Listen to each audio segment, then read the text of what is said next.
Now, on News Talk 105.9 WMAL. O'Connor and Company.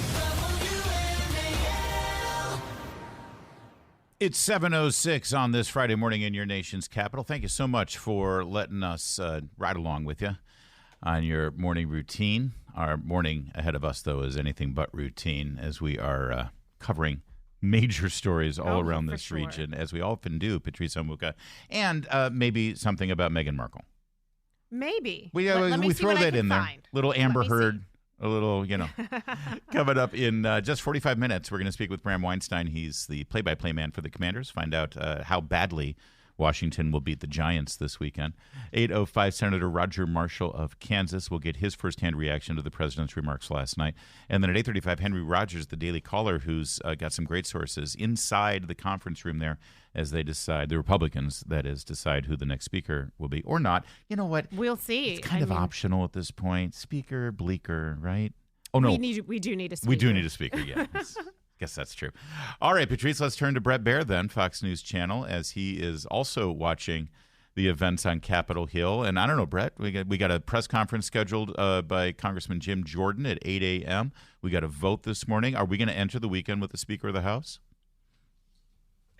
Wow. Good morning. Good morning. I don't think so. I think it's the math is not yet there. But Jim Jordan may have, come up with a rabbit out of a hat, and it's really going to matter if people have said this is time to move on. I think there are some holdouts for him in the moderate wing of the party, and there was a lot of momentum to trying to give Patrick McHenry the increased power to have a temporary role, and then that went south in the conference meeting. So I think it'll be fascinating to see. So, Bret, obviously the big news this morning was President Biden's speech last night. I would love for you to give it a grade, A to F, and also, do you think it's going to help his poll numbers, particularly in his handling of foreign affairs?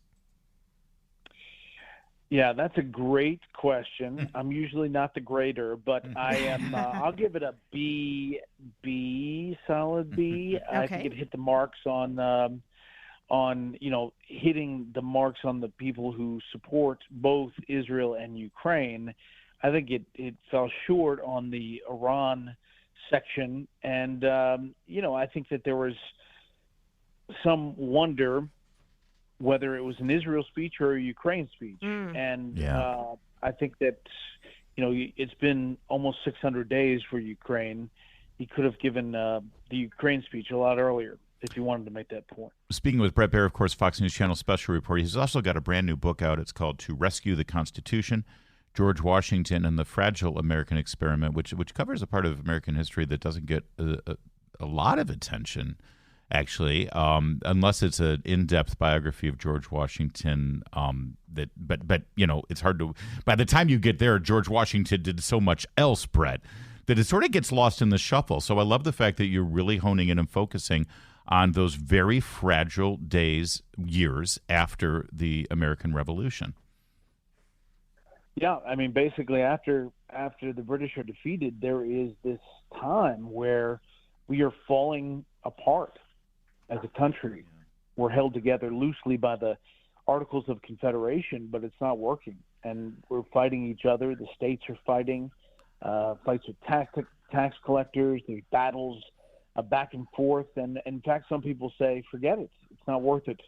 We should just go back to British rule. And that's when the Constitutional Convention is called, and they tap, obviously, the guy that headed up the Revolutionary War, George Washington, and lead that effort. Bret, we talk so much about our founding documents, obviously, because that's all we've got left, right? We've got our Constitution, we've got the principles laid out in the Declaration of Independence, et cetera. But I think we too often lose sight about the character of the men who actually had to do this. Whenever I visit the Capitol in Annapolis, the actual Capitol building, they have a shrine there now for the old Senate chamber where George Washington, the most powerful man on the planet, just defeated the British Army, and he relinquished command and relinquished all his power. That moment of character is so overlooked, sadly, sometimes, but it tells you how he was the only person who really could start us on our journey. Yeah, that's right. I think he's the indispensable man. And, there's a lot of looks back at Washington as this mythological figure. But I think that in reality, he's a real man. But every time he steps up to the plate, every time he says, I might not be the guy, but he is the guy. And if it was not for George Washington, I argue, we wouldn't be here today. Mm. Well, and I think the lessons from George Washington in the past obviously resonate today when we look at our national leaders. Obviously, the presidential campaign is on our minds, although I think it's taken a little bit of a step back. But President Trump is the leading Republican contender, and certainly there's some updates in his various cases. How do you think those cases are playing out? I think the jury's going to be seated in Fulton County, I believe, today. We've seen some of his advisors start to take plea deals. What's the update there? Well, I don't think it's a great thing for him that Sidney Powell took a plea deal in Georgia. I don't know whether part of that is to testify against him. I think that's the biggest question mark in a lot of these cases, how everybody falls on the sides. In the New York case, I think that politically he sees a benefit to it. He's at the courthouse every day and talking to reporters, in part because I think they feel like it's a little stronger. His poll numbers still are high and still keep going up, and you don't know if that's going to come down or not. But so far, it hasn't. Bret Baier is our guest, and of course, you're a national figure, international figure, really, with your profile at Fox News and your new book, To Rescue the Constitution, George Washington and the Fragile American Experiment. But we like to think of you, Bret, as just a neighborhood guy. I literally drive past your house every day on the way to Town Hall after the show here. And we understand that your home is on the market. You're about to pay. Got a lot of press yesterday. I was hoping to sublet, actually. Are you committed to the sale?